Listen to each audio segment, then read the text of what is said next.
NDA के पार्टियों के बीच कुछ लोकसभा सीटों पर अदला बदली हुई है। जैसे शिवहर सीट पिछले चुनाव में भाजपा के पास थी, ये अब जेडीयू के पास चली गई है। गया सीट जेडीयू के पास थी, अब ये सीट हम के पास चली गई। आइए डिटेल में समझते हैं कहां किस दल के चुनाव चिन्ह पर कहां उतरेंगे उम्मीदवार। बिहार में राष्ट्रीय जनतांत्रिक गठबंधन यानी कि एनडीए के बीच सीटों के बंटवारों का ऐलान हो चुका है। पिछले चुनाव 2019 की तरह भारतीय जनता पार्टी इस बार भी 17 सीटों पर चुनाव लड़ रही है। जनता दल यूनाइटेड यानी कि जेडीयू 17 सीटों पर चुनाव लड़ी थी। इनमें से 16 सीटों पर जेडीयू को जीत मिली थी। इस बार 16 सीटें जेडीयू को मिल गई हैं। चिराग पासवान की पार्टी को 5 सीट मिली है। वहीं उपेंद्र कुशवाहा और जीतन राम मांझी की पार्टी को एक सीट मिली। पशुपति कुमार पारस की पार्टी राष्ट्रीय लोक जनशक्ति पार्टी को एक भी सीट नहीं मिली। एनडीए के पार्टियों के बीच कुछ लोकसभा सीटों पर अदला बदली हुई है। जैसे शिवहर सीट पिछले चुनाव में भाजपा के पास थी, ये अब जेडीयू के पास चली गई है।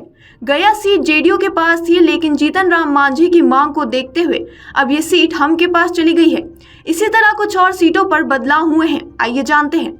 शिवहर लोकसभा सीट की बात करें तो ये सीट भाजपा के पास थी, अब ये सीट जेडीयू के खाते में चली गई है। वहीं यहां से भाजपा की सांसद रमा देवी ने 2019 में हुए लोकसभा चुनाव में जीत दर्ज की थी। अब चर्चा है कि लवली आनंद इस सीट से चुनाव लड़ेंगी। गया लोकसभा सीट पहले जेडीयू के पास थी। 2019 के चुनाव में जेडीयू के टिकट पर विजय कुमार मांझी ने जीत दर्ज की थी। उन्होंने पूर्व मुख्यमंत्री जीतन राम मांझी को हराया था। अब ये सीट जीतन राम मांझी की पार्टी हिंदुस्तानी अवाम मोर्चा को दे दी गई है। जेडीयू ने इस सीट को छोड़ दिया।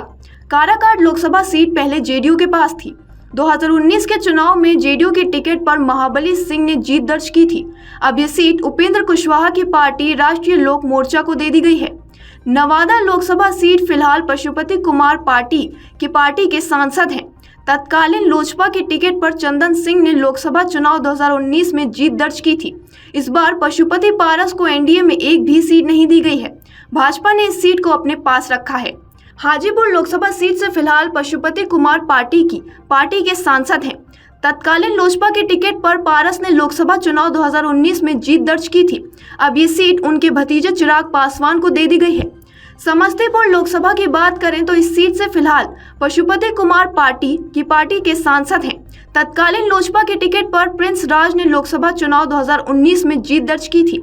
अब ये सीट उनके भतीजे चिराग पासवान को दे दी गई है। तो वहीं खगड़िया लोकसभा से भी पशुपति कुमार पार्टी के सांसद हैं। तत्कालीन लोजपा के टिकट पर चौधरी महबूब अली कैसर ने लोकसभा चुनाव 2019 में जीत दर्ज की थी।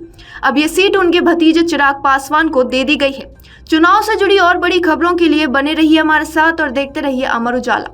अगर आप ये वीडियो YouTube पर देख रहे हैं तो हमारे चैनल को सब्सक्राइब करें और बेल आइकन को दबाना ना भूलें। अगर आप Facebook पर ये वीडियो देख रहे हैं तो हमारे पेज को लाइक करें।